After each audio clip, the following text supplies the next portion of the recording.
Good afternoon, everyone. I guess welcome back. We are here. Today is Thursday, May 14, 2020, and we are calling this meeting to order, the regular board meeting. It is 12 p.m., and we are calling it to order. We will have Mr. Mijares, can you lead us in the Pledge of Allegiance, please? Pledge allegiance to the flag of the United States of America, and to the republic for which stands one nation, under God, one indivisible, with liberty and justice for all. Arnold, Texas flag. Pledge allegiance to thee, Texas, one nation, under God.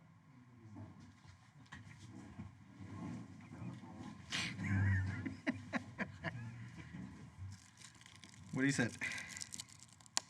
Now we'll have roll call. We do have Ms. Isla P. Martinez, Vice President, on phone in. I just saw her. Dr. Alvarez is also on phone in. We just saw him. Ms. Glenda Purcell, Trustee, present. Ms. Lupita Fuentes, Trustee, present. Mr. Christopher Hiller, Trustee, present. Mr. Victor E. Perry, Trustee, present. Mr. Samuel Mijares, Superintendent, present. Mr. Richard Street, Attorney, present, and myself, Jorge Barrera, present. We will go into public hearing of the Eagle Pass Independent School District Early Childhood Reading and Mathematics Proficiency Plans and the CCMR Plan. Mr. Mijares.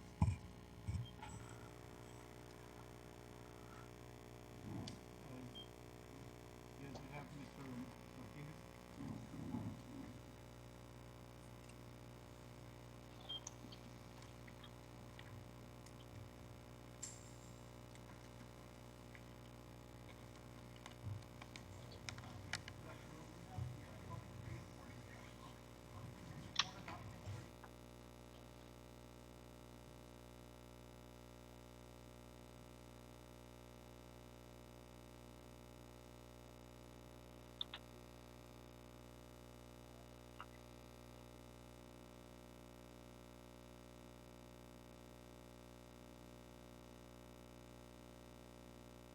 Reform for funding in regards to education, and along with it came several requirements, this being one of the requirements.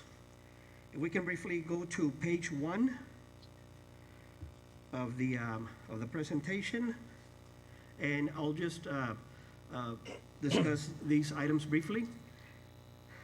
So in 2015,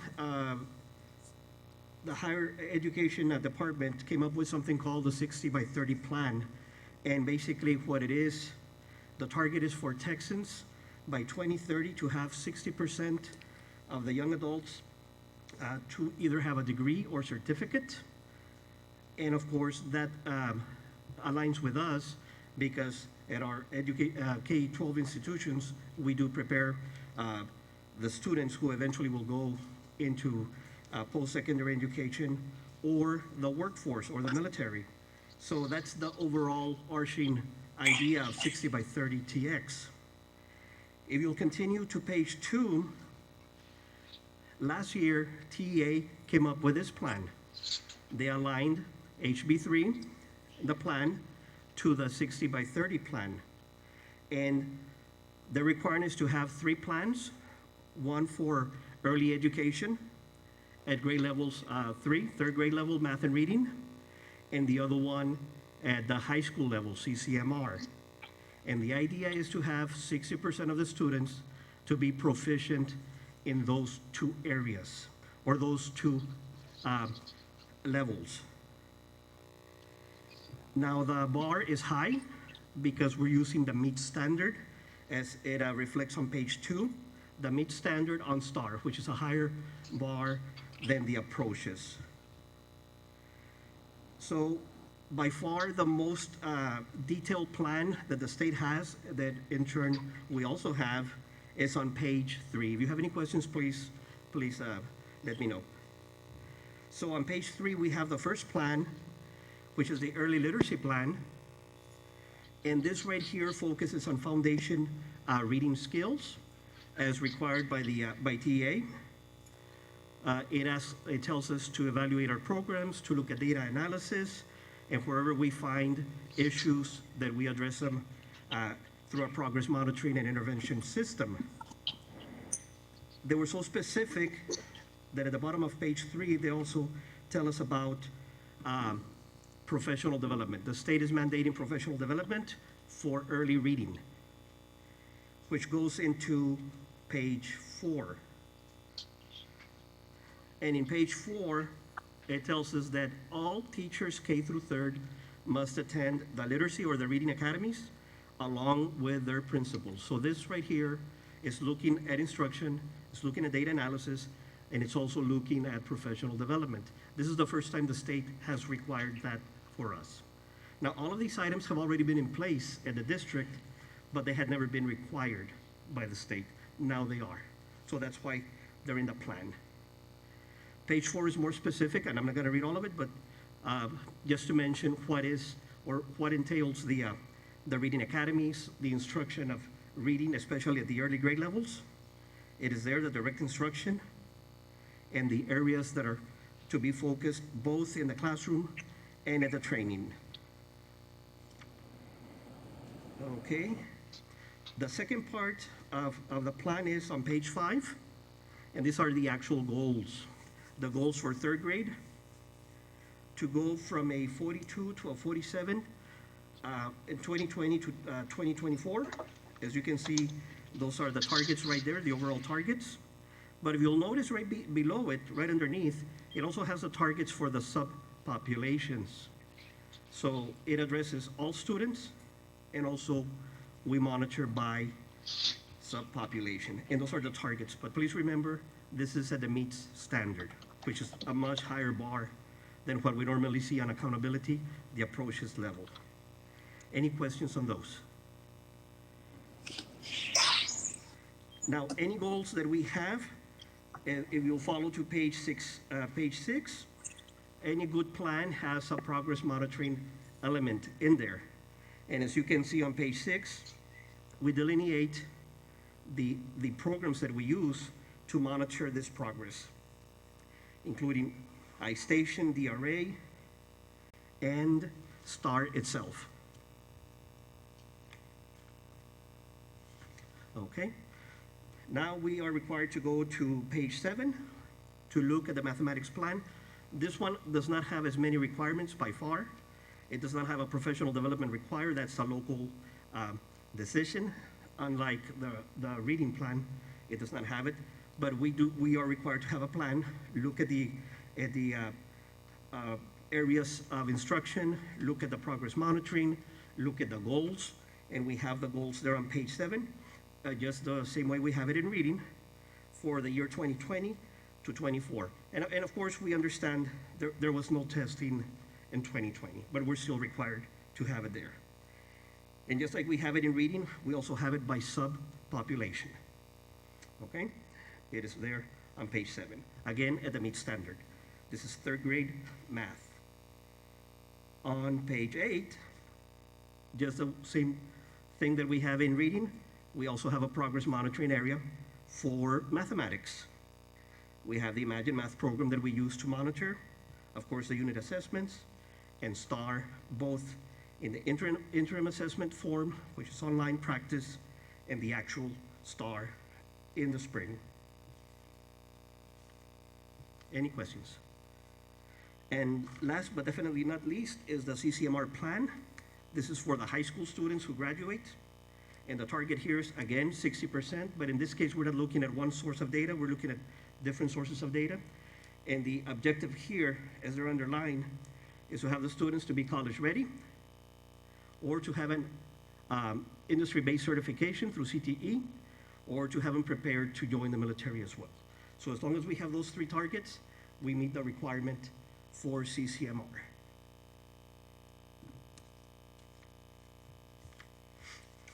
On the following page, on page 10, we have the targets.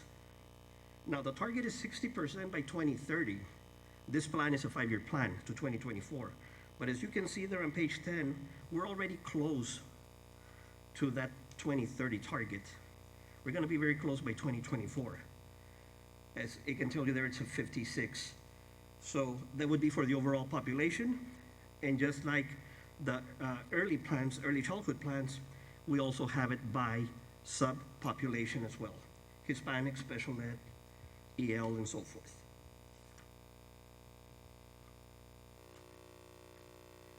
And the last item that we have there on page 11 is the actual progress monitoring tool that we're using to ensure that at least 60% of our students meet this requirement through TSI, SAT, ACT, and or on-ramps programs or any other type of assessments, including enlistment in the military or certification through IBC. So those are the three plans that we're presenting today, and that we are requesting that later in the meeting you approve during the action item. Are there any questions on those?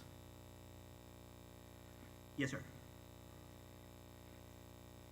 So the 60% for the seniors will be if they already have a job, if they're already in, or been accepted, Exactly. or It's a going to the lagging- military. It's a lagging indicators from a previous year.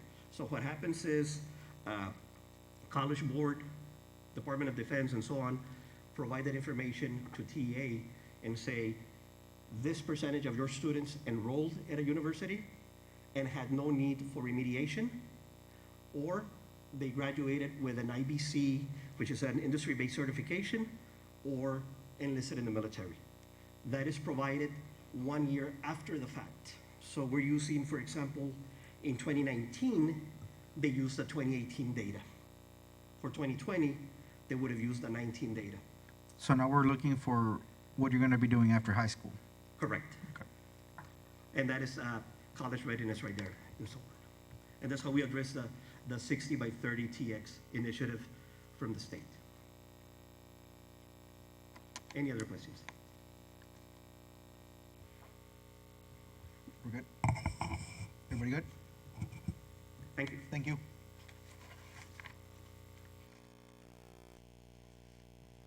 I just want to say I do like some of those aggressive numbers. Okay. We're at a public hearing, correct?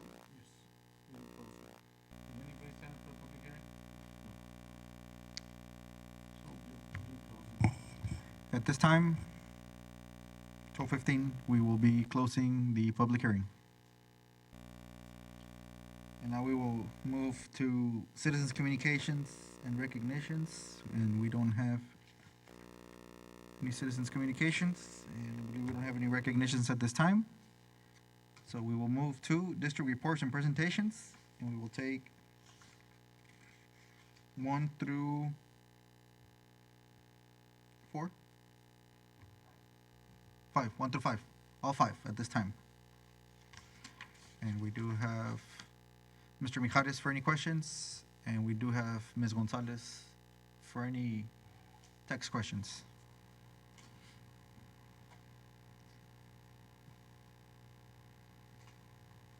I do have a question concerning, I guess, the taxes. How are we doing? How does it look? Are we, are people responding at this time?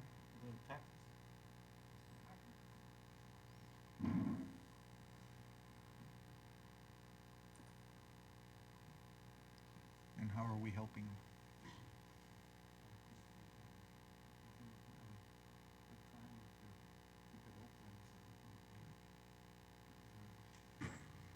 Yes, in response to the collections, we've been open. We haven't closed since we had the coronavirus.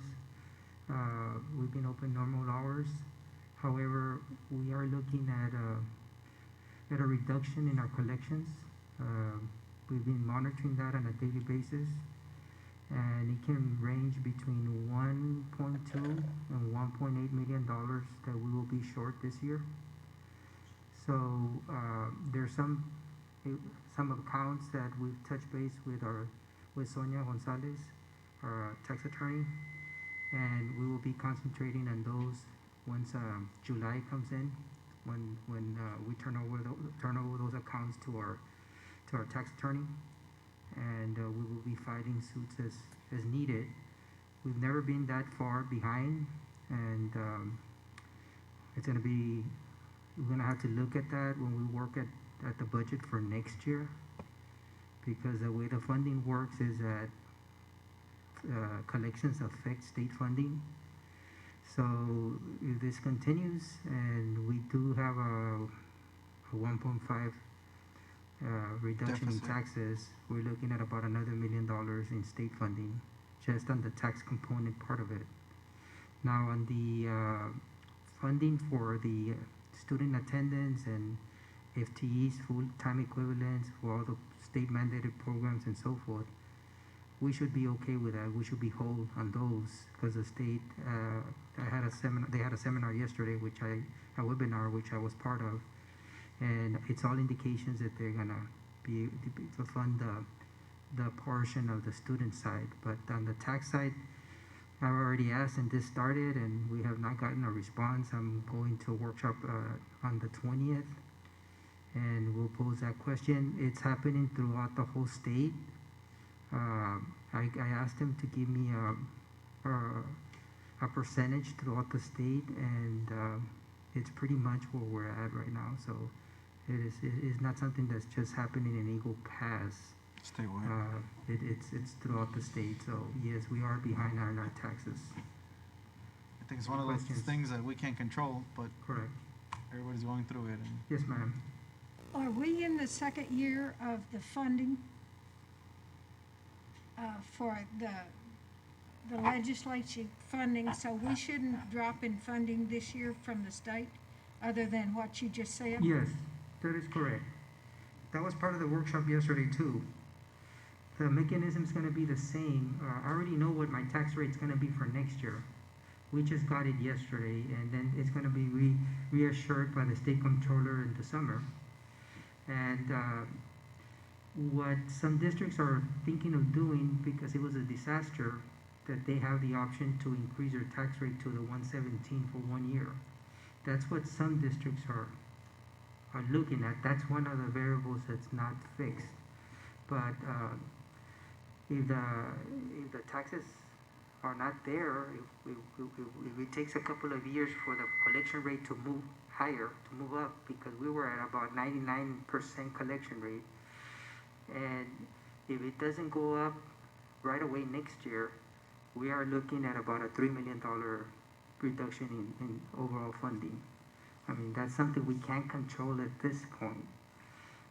It's gonna be how we work with our tax attorneys, our delinquent tax attorneys, and see how aggressive we feel we need to be once we turn over those accounts to the firm.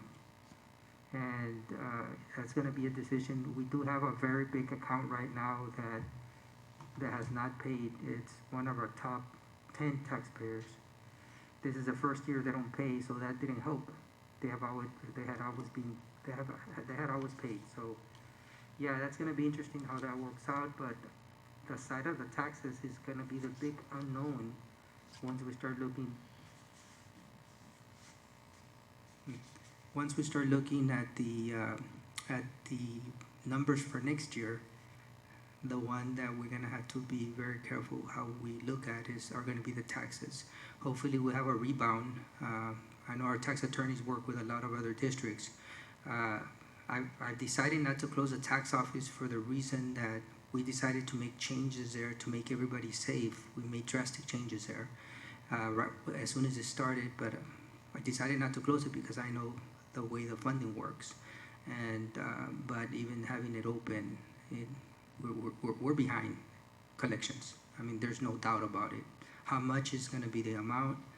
My estimate is usually close to what it's going to be, but it's going to be between the range that I'm telling you right now, unless something drastically happens, unless that big taxpayer that owes us a lot of money pays all of a sudden, or decides to come to us and do a payment agreement, which we offer, and unless things or improve and get much better than what we've been noticing. But we collect taxes every day, Monday through Friday. and we've been doing that, and we'll just have to see how that plays out, like everybody else in the world at this point. Well, I was unaware that the tax office was open, Yes. but probably we need to let the public know that it Yes, is we open. do. We have it on the radio. We have it on the internet. If you pass by there, I take jumbo, There's some signs. jumbo signs.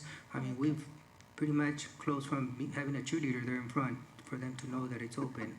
So yes, I made sure we did everything. My concern, my objective was to put it on the radio stations, on the Mexican one that we know, and on the one here in Eagle Pass, and I made sure that happened because I think when people are listening about the virus and all that, they use the local stations to kind of get information. So that was my first objective, and then the other objective was to come up with the jumbo signs and be informing everybody. The thing is that we've never been in a situation like this.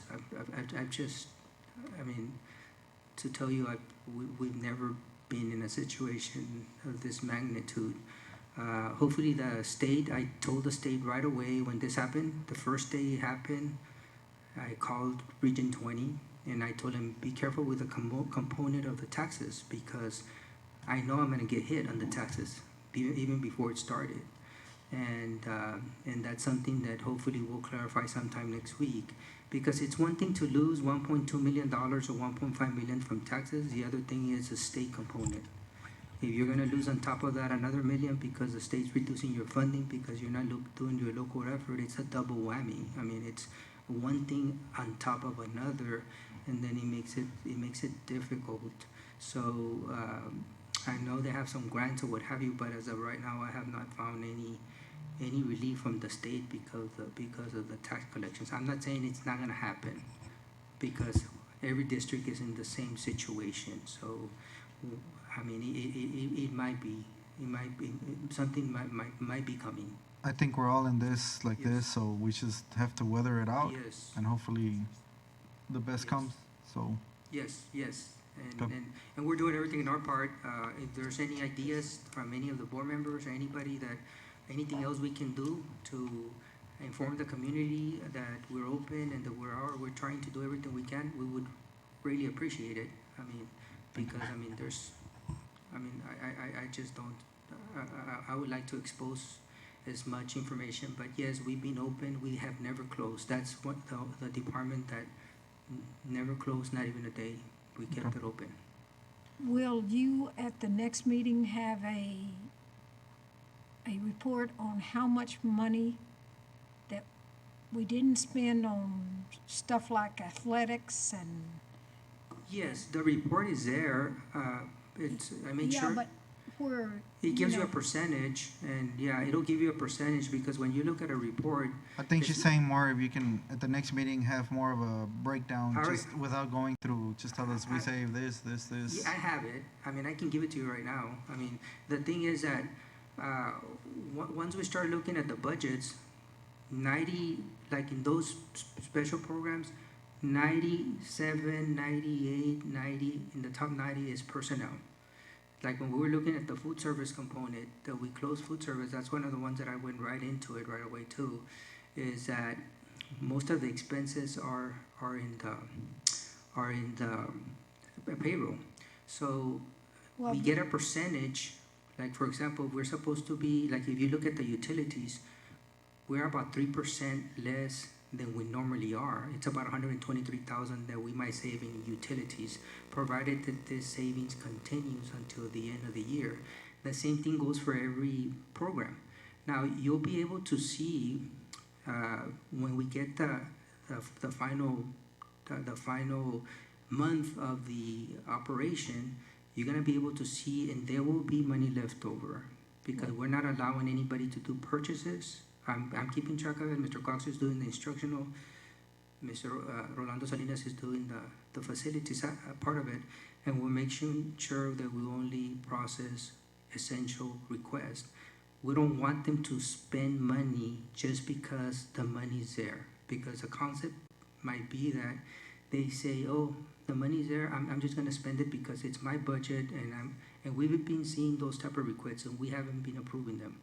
Because if that's the case, then there will not be any money left over, because they're gonna be using the budget that they have left and spend it because they feel they need to spend it. So we're gonna monitor that to hopefully have, let's suppose we lose $3 million in state and local taxes. We might be not spending $5 million, so it might end up that if we continue the trend that we're doing, that the expenditures that we didn't spend is gonna offset the revenues we didn't realize. That can happen, and we're trying to do it that way, so that one offsets the other, and we get going. And then the key is gonna be when we open school again. When I start working on the budget, it's gonna be when school will be open, because once we start opening schools, then we're gonna have to spend the money as it's budgeted. But yeah, we have those on the reports. Pretty much, you're gonna see, when you see the reports, you see every report going up every month, because it's a payroll. The only thing that's hitting the expenditures with all the different programs that you see in the report is the payroll that's hitting it. We pay twice a month, and we've been paying early, so that if we encounter any problems, we have some days to work with, so that the payroll can be on time. But luckily, we've been able to do that. But yeah, you will have, and we will see that amount. And I'm assuming, with what I'm seeing, that the amount will be, or will be close to what we might lose on the side of the taxes from the collections. So at the end of the year, for this year, we're hoping that we should be okay. And then we look at next year and see what we're gonna do with the budget, which I'll present to all of you in August, so that we can see what is it that we have to work with. But that's the way it looks. At this point, the state is still making decisions. We have webinars once a week.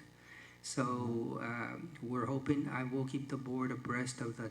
If they make changes on the taxes, and if they do, then we might be able to not lose as much money. We'll work with our tax attorney as best as we can, the way we have worked in previous years, and it's gonna be key for our department to be working with the attorneys in the best way that we can to see what approach we're gonna be using with the people that are gonna become delinquent in July.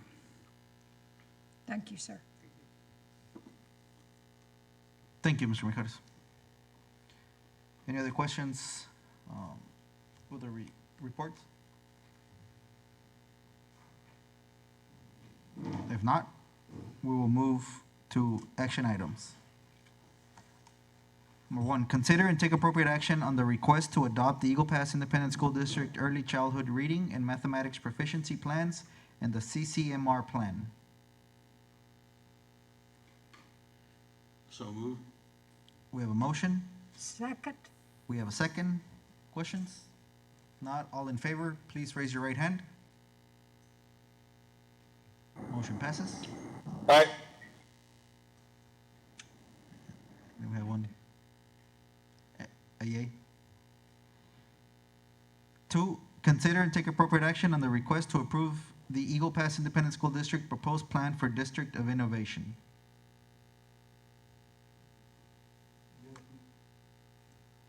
Yes, Mr. President, we have this plan got voted by the committee already, by the district-wide committee, and it was approved unanimously. And this is for us to make sure that we have more flexibility with the calendar. And we saw the plan last month, the last meeting, right? Yes, that's correct. Okay. Yes, ma'am. You have a motion? I so move. A motion by Ms. Purcell. Do we have a second? Second. Ms. Fuentes? We have a second by Ms. Fuentes. Questions? Not all in favor?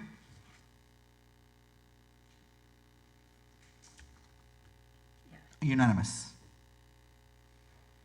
Number 3, consider and take appropriate action on the request to approve a resolution 2019-2020-11 to authorize the superintendent to approve waivers or recommended by TEA during COVID-19 pandemic. Yes, this is the board to authorize me to approve all waivers. There is several waivers that we need to submit to TA. The attendance, the minute waivers, and we have the certification waivers for the teachers. So that way we don't have to be bringing every single waiver to the board. Also, it is required that I present later, at a later date, the waivers that were submitted. It's for the board to rectify those waivers. Good. Do we have a motion? I so move. A motion by Ms. Fuentes. Do we have a second? Second by Mr. Perry. Questions? All in favor?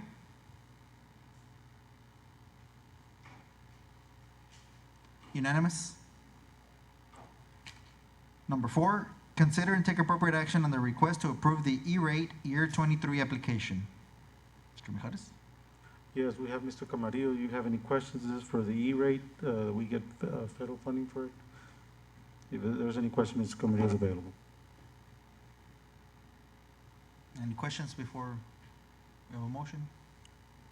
Now, do we have a motion? So moved. Motion by Mr. Hiller, I'll second that. second by Ms. Fuentes. Any questions? If not, all in favor?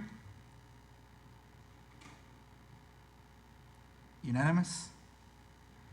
Number 5, consider and take appropriate action on the request to certify all items listed on the instructional materials allotment IMA and TEKS certification 2020-2021. Yes, this is just to certify the list for the adoptions and the textbooks that we do every so often. Okay, do we have a motion? Motion by Mr. Perry, Second. second by Ms. Fuentes. Questions? If not, all in favor? Motion passes unanimous. Number 6, consider and take appropriate action to request to approve an employment extension for 1 year to meet DBA local bilingual endorsement requirements for new to the district teachers. Yes, this is an item that we're bringing to the board because due to board policy, we require our bilingual teachers to have their certification after 1 year. As you know, due to COVID-19, teachers didn't get the opportunity to test in March, April, and May. They are scheduled to test in July, but they lost several opportunities a month to test. So we are wanting to extend that extension for 1 year only, and that way they can meet the certification in a complete year, just for the bilingual endorsement. The principals, we're having the principals approve the teacher through a form, and every principal is recommending their teacher that, I think we have a total of 6 teachers, if I'm not mistaken? Four, a total of 4 that don't meet that requirement. So just to be fair, it's just for a one-time deal for this year. I think that's fair because of what's going on. So it's just for this year? It's just for this year, It's yes. happening for this year? Yeah, due to board policy many years ago, well, some years ago, we changed that if you need to be employed with a district, you have 1 year, you had to have your bilingual certification or 1 year to get it. So, in this case, you know, they were not able to test many times. So, that's why we're bringing this to the board.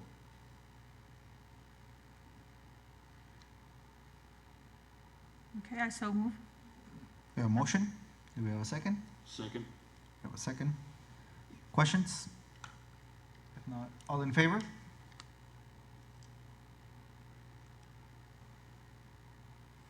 Unanimous? Number 7, consider and take appropriate action on the request to award sealed proposal number 201604 on bus loop addition at Eagle Pass High School, and the board delegates the superintendent of designee the authority to make related budgeted purchases of goods or services as per board policy CH. And this is pretty simple. This is the bus loop addition at high school. That is correct, Mr. President. We have Mr. Powell here to do, if the board has any questions. And I think this is the best time, I mean, with what's going on, since there's nobody there, to make it a lot faster for everybody and without any interruption, so. Questions? We are recommending, Mr. Powell, Yes, we are, well, first of all, thank you for having me. Sure. Ladies and gentlemen of the board, we did make a recommendation to award the bus loop to Hiller and Sons. Their proposal was for $464,406.50. It's about $186,000 less than we budgeted for the project, so it seems to be very advantageous to the district. and this did come up at a savings, am I correct? We had budgeted a little bit more for it.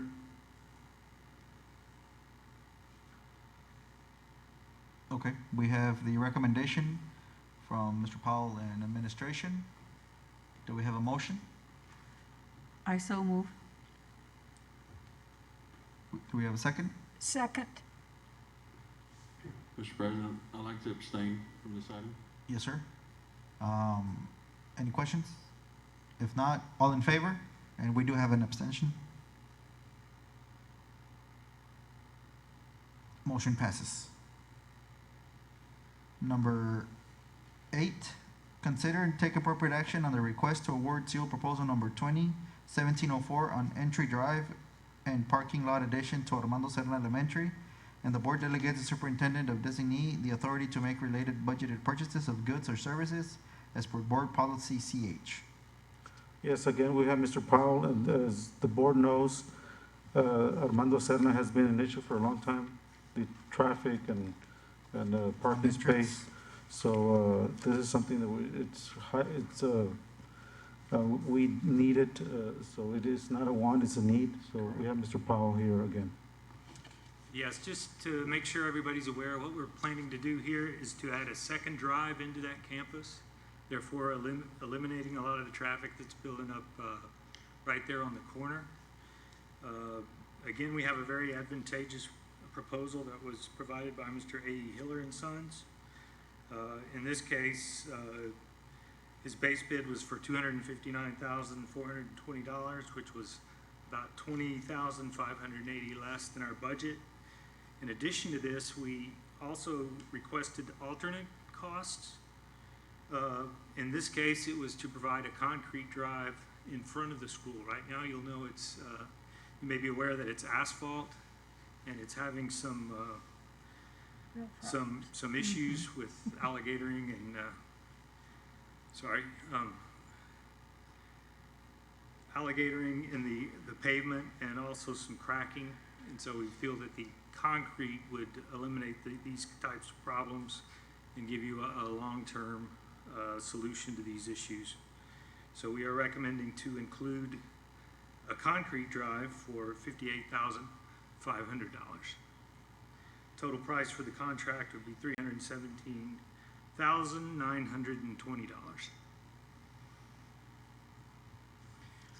Alligatoring, for those of us that never heard that, just cracking. It means it's a type of cracking that occurs in asphalt. It kind of looks scaly, and so it looks like a reptile skin. Back, or skin, okay.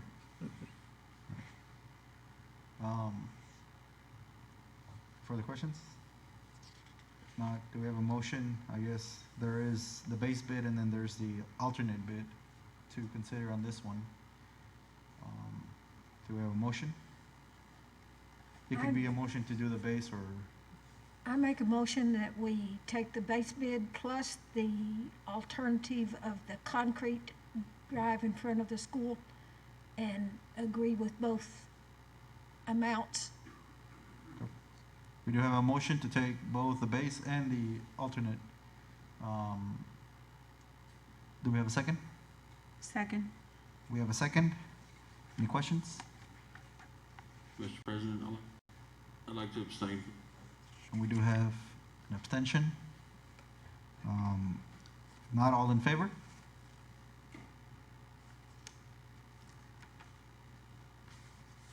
Motion passes. Thank you. Number 9, consider and take appropriate action on the request to award seal proposal number 2018-04 on roof replacement at the Luna Center, and the board delegates the superintendent of designee the authority to make related budgeted purchases of goods and services as per board policy CH.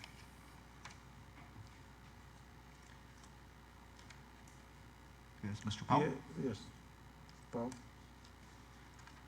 This project was to replace the roof over at the DeLuna Center.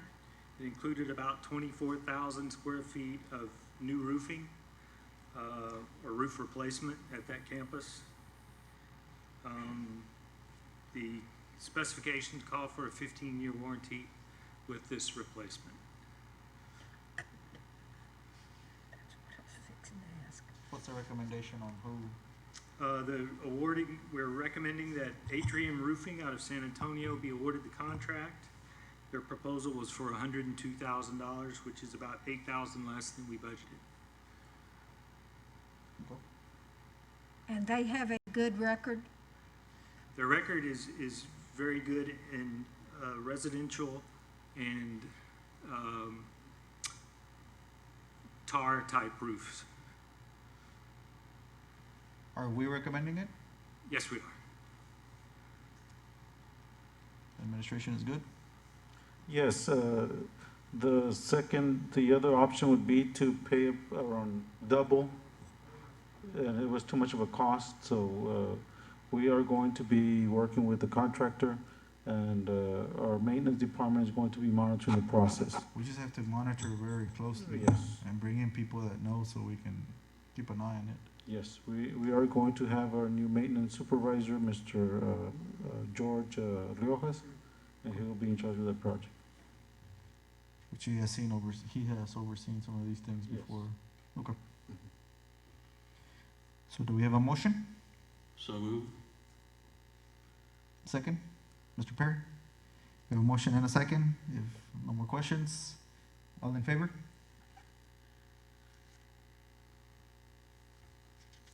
Motion passes.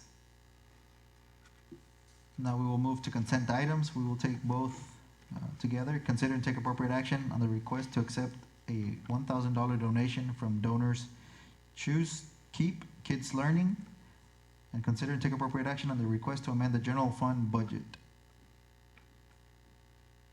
And for that donation, please thank the Choose Keep Kids Learning. Questions?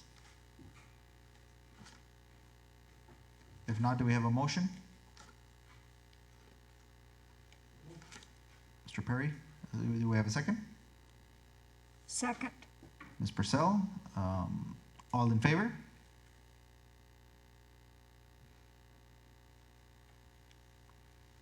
Motion passes. Thank you. Now, the Board of Trustees of the Eagle Pass Independent School District will convene in closed session as authorized by the Texas Government Code, Chapter 551, to deliberate upon the following matters. Item number 1, the board will hear the request to approve term contracts as presented. And item number 2, the board will consult with its attorney regarding issues relating to the 2020 graduation ceremony. Do I have a motion to convene in closed session? So move. We have a motion. Do we have a second? Second. All in favor? Motion passes. The time is 12:46, and the date is Thursday, May 14, 2020, and the Board of Trustees is now in closed session, and no action will be taken in closed session.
The time is 2:05 p.m. The date is Thursday, May 14, 2020, and the Board of Trustees of the Eagle Pass Independent School District is now in open session, and we will move to item number 10. Item 1, consider and take appropriate action on the request to approve term contracts as presented. Mr. President, I move to approve term contracts as discussed in closed session. We have a motion. Do we have a second? We have a second. Mr. Perry? Comments? Questions? If none, all in favor? Motion is approved. We will now go to correspondence and information. First, I'd like to kind of a thank you, staff, administration, teachers. I know this has been a tough few months for everybody, but congratulations and good job on stepping up and doing what had to be done. Everybody that I've talked to truly understands what teachers go through now that their kids are home. All of our kids are home, and what's going on. I know it took a little bit, but everybody picked it up, and congratulations to everybody. Good job.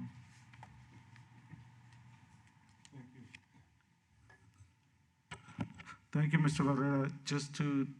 I want to thank the cabinet for their support and all the principals and teachers. I think that it's been difficult times, but we have stepped up to the plate, and thank you for your hard work. And also, just a friendly reminder to the board, to do their cybersecurity training. It must be done by June 10th. If you need any help, just contact Mr. Camarillo or Rene Martinez to log in. It takes around 45 minutes, so you can do it online. Oh, and please turn in the certificate, because you can print it out, to Maricela so she can log in the credit.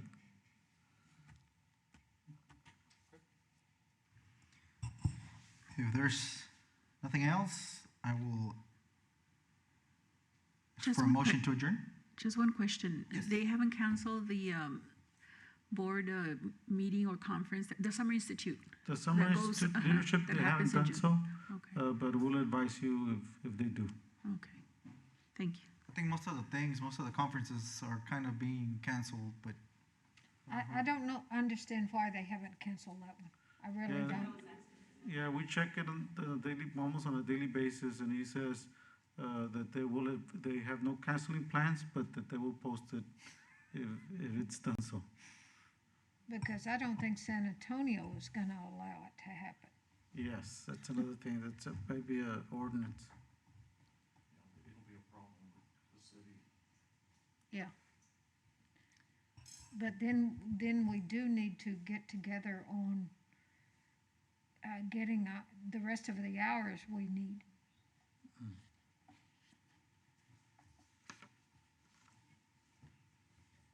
okay, perfect. Do we have a motion to adjourn? Second. Motion, we have a second. All in favor? Meeting is adjourned.